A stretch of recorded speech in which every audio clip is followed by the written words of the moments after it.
Je m'appelle Robert Martin. J'ai 65 ans. J'ai pris ma retraite il y a 7 ans à 58, après 35 ans dans l'industrie. Et je peux honnêtement dire que ma vie aujourd'hui est meilleure qu'elle ne l'a jamais été. Mais pas grâce aux choses que j'ai ajoutées. C'est grâce aux choses que j'ai arrêté de faire. Ça peut paraître étrange. On passe toute notre vie à entendre qu'il faut en faire plus, réussir plus, accumuler plus. Mais les plus grands changements dans ma retraite, ceux qui m'ont vraiment rendu plus heureux et plus serein, sont venus du fait d'enlever des choses. Alors je veux vous raconter les 9 choses que j'ai arrêté de faire après 60 ans et qui ont radicalement amélioré ma vie. Et je vous préviens, la numéro 7 risque de ne pas plaire à tout le monde. Mais c'est la vérité, et je pense qu'elle mérite d'être dite. Numéro 1. J'ai arrêté de tenir mon temps pour acquis. Celle-là m'a frappé il y a quelques années. Je suis tombé sur un graphique qui montre toute ta vie organisée en semaines. De petites cases, rangées après rangées. Et quand tu as 65 ans, tu vois combien de cases sont déjà remplies. Ça fait réfléchir. Ça ne me fait pas peur, mais ça m'a rendu très intentionnel dans la façon dont j'utilise ce qu'il me reste. Il y a un truc dont les gens ne parlent pas assez. Ta santé décline avec l'âge. C'est la vie. Mais ton patrimoine, si tu as été discipliné, a tendance à monter. Le problème, c'est que si tu attends trop longtemps pour en profiter, ton corps commence à te poser des limites sur ce que tu peux vraiment faire avec cet argent. J'ai passé 35 ans à gérer des usines, résoudre des problèmes, éteindre des feux. J'ai apprécié des parties de cette carrière. Mais il est arrivé un moment où le stress me prenait plus que le salaire ne me donnait. C'est là que j'ai compris qu'il fallait penser sérieusement à la suite. Si le travail vous apporte encore de la joie et du sens, continuez. Mais si le coût commence à dépasser le bénéfice, prêtez attention à ce signal. Numéro 2. J'ai arrêté d'épargner inutilement. Ça a été une habitude difficile à briser. Pendant 35 ans, j'ai été celui qui versait le maximum sur son plan d'épargne retraite dès le premier jour, qui réinvestissait chaque augmentation et laissait les intérêts composés faire le gros du travail. Épargner n'était pas juste une stratégie, c'était une partie de mon identité. Donc, quand mon conseiller financier m'a dit « Robert, tu as assez, les chiffres tiennent la route », quelque chose en moi résistait encore. Je me disais « Et si j'ai besoin d'un peu plus ? Et si les marchés s'effondrent ? Et si quelque chose d'imprévu arrive ?» Et je sais que je ne suis pas le seul. J'ai parlé avec beaucoup de gens de mon âge qui repoussent leur retraite de 6 mois en 6 mois, non pas parce qu'ils adorent leur travail, mais parce qu'épargner davantage leur semble plus sûr. La vérité, c'est qu'une fois que tu as atteint un certain seuil, l'argent supplémentaire n'ajoute pas de vraie sécurité. Il ajoute juste plus de temps derrière un bureau. Catherine m'a dit un jour « Tu as épargné pendant 35 ans. À un moment, il faut vraiment vivre. » Et elle avait raison.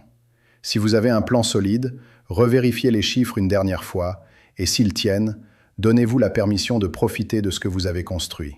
Numéro 3. J'ai arrêté de sacrifier ma santé. Dans mes dernières années de travail, je supervisais les opérations de plusieurs sites. Le téléphone ne s'arrêtait jamais. Je mangeais mal, je dormais encore plus mal, et le sport, c'était toujours pour lundi prochain. Mon corps me disait quelque chose, mais j'étais trop têtu pour écouter. C'est Catherine qui l'a dit à voix haute la première. Elle m'a dit « Ce travail te fait du mal, je le vois. » Et elle avait raison. Le stress se voyait. Je dormais mal, j'avais pris du poids. Le week-end, je n'avais aucune énergie. Quand j'ai enfin pris ma retraite, une des premières choses que j'ai faites a été de me construire une routine autour des fondamentaux. Le sommeil, le mouvement, bien manger. Rien de sophistiqué, juste les bases. Et la différence a été énorme. Je suis en meilleure forme à 65 ans qu'à 55. Ce n'est pas de la vantardise, c'est simplement ce qui se passe quand tu arrêtes de mettre toute ton énergie dans un boulot et que tu commences à l'investir en toi-même. La santé, c'est la seule chose que l'argent ne peut pas racheter une fois perdu. Numéro 4. J'ai arrêté de trop m'inquiéter. Avant, je regardais les infos chaque matin et chaque soir. Marché, politique, économie, la crise du moment. Et je ressentais une sorte d'anxiété sourde qui ne partait jamais. Ça teintait tout. Puis j'ai lu quelque chose qui m'est resté. La peur est la réponse à un danger réel et présent. L'anxiété, c'est de l'inquiétude pour quelque chose d'imaginé, qui ne s'est même pas encore produit. Et il y a cette phrase de Mark Twain. « J'ai eu beaucoup de soucis dans ma vie, dont la plupart ne se sont jamais produits. » Ça m'a touché. J'ai commencé à me demander « Qu'est-ce que je peux vraiment contrôler ?» Je ne peux pas contrôler les marchés, ni l'inflation, ni les taux d'intérêt, ni ce qui se passe dans le monde. Mais je peux contrôler mes investissements, mes dépenses, ma stratégie fiscale, ma consommation d'informations. J'ai fortement réduit les infos. Je regarde une fois par jour, maximum. Et la différence sur mon état mental a été considérable. S'inquiéter n'enlève pas les problèmes de demain. Ça vole juste la paix d'aujourd'hui. J'aurais aimé comprendre ça plus tôt. Numéro 5. J'ai arrêté de passer du temps avec des gens qui me vident. C'est un sujet que personne n'aime aborder. Mais c'est réel. Quand j'ai pris ma retraite, j'avais plus de temps. Et ça voulait dire plus de temps avec les gens. Certaines de ces personnes étaient formidables. D'autres, franchement, me laissaient plus mal après chaque rencontre. Il y avait une personne en particulier, quelqu'un de proche de Catherine et moi, qui portait une négativité énorme. Chaque conversation n'était que plainte, problème, catastrophisme. Et j'ai remarqué qu'après avoir passé du temps avec cette personne, j'étais irritable le reste de la journée. On a dû faire un choix. On ne l'a pas coupé complètement parce que c'est quelqu'un qu'on aime. Mais on a commencé à être plus intentionnel. On se préparait mentalement avant les visites. On orientait les conversations vers de meilleurs sujets. Et dans certains cas, on a été honnête. On a dit « Écoute, quand on ne parle que des choses négatives, ça nous pèse. » C'est pas facile à dire, surtout avec la famille ou les amis proches. Mais protéger son énergie à la retraite, c'est important. Vous avez mérité le droit de passer votre temps avec des gens qui vous tirent vers le haut. Numéro 6. J'ai arrêté de dépenser pour des choses qui ne comptent pas pour moi. Quand j'ai pris ma retraite, j'ai traversé une phase où j'achetais des trucs juste parce que je pouvais enfin me le permettre. De nouveaux gadgets, des choses pour l'atelier, des objets que je croyais vouloir. Et puis je regardais autour de moi et je réalisais que la plupart ne me rendaient pas plus heureux. Ce qui a changé, c'est quand je me suis assis pour clarifier ce qui compte vraiment pour moi. Catherine et moi avons fait un exercice simple. On a noté les 5 choses qui nous tiennent le plus à cœur. Voyager était sur la liste. Le temps en famille. De bons repas entre amis. La santé. Et les expériences plutôt que les objets. Une fois qu'on a eu cette clarté, les décisions de dépenses sont devenues beaucoup plus simples. Maintenant, avant de dépenser, je me demande, est-ce que c'est en accord avec ce qui compte vraiment pour moi? Si la réponse est non, je passe. Ça paraît simple, mais ça a fait une différence surprenante. L'argent qui nous rend le plus heureux, c'est celui qu'on dépense en expérience et en relation, pas en possession. Numéro 7. J'ai arrêté de trop soutenir financièrement mes enfants adultes. Voilà celui qui va me valoir des critiques. Mais je le dis parce que c'est important. Catherine et moi avons 2 grands-enfants. On les aime plus que tout. Et pendant des années, on était toujours là avec un coup de main financier quand ils en avaient besoin. Un souci de voiture, on réglait.